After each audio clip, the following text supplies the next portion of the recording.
வணக்கம் நண்பர்களே. சரையு நதியோட வெள்ளப்பெருக்கை கம்பர் எப்படி வர்ணிக்கிறார்னு பார்க்கலாமா? பாட்டை பாருங்க.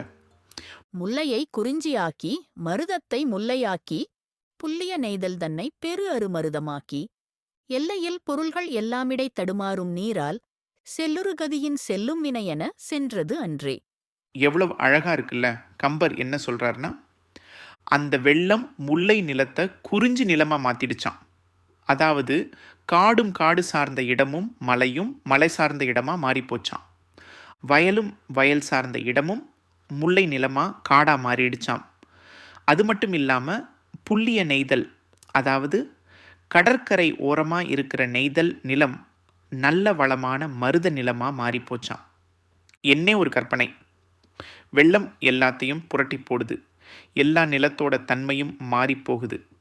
அதாவது அந்தந்த நிலத்தில் இருக்க வேண்டிய பொருட்கள் எல்லாம் வெள்ளத்தால் இடம் மாறி தடுமாறி போச்சாம். இதுக்கெல்லாம் ஒரு அழகான உவமையை கம்பர் சொல்கிறார் பாருங்க. செல்லுறு கதியின் செல்லும் வினை என சென்றது அன்றே. வினை நம்ம செஞ்ச நல்லது கெட்டதுக்கு ஏற்ற மாதிரி, நம்ம வாழ்க்கை போகிற பாதை மாதிரி இந்த வெள்ளமும் போகுதாம்.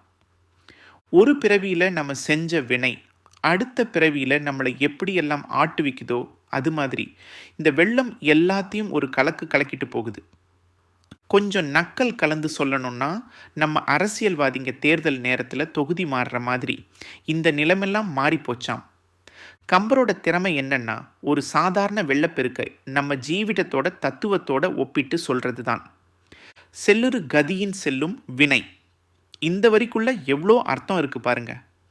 கம்பர் சும்மாவா சொன்னாங்க கவி சக்கரவர்த்தி. இந்த ஒரு பாட்டே போதும் அவரோட கற்பனை வளத்துக்கும் மொழி ஆளுமைக்கும். கேட்டு ரசித்ததுக்கு நன்றி.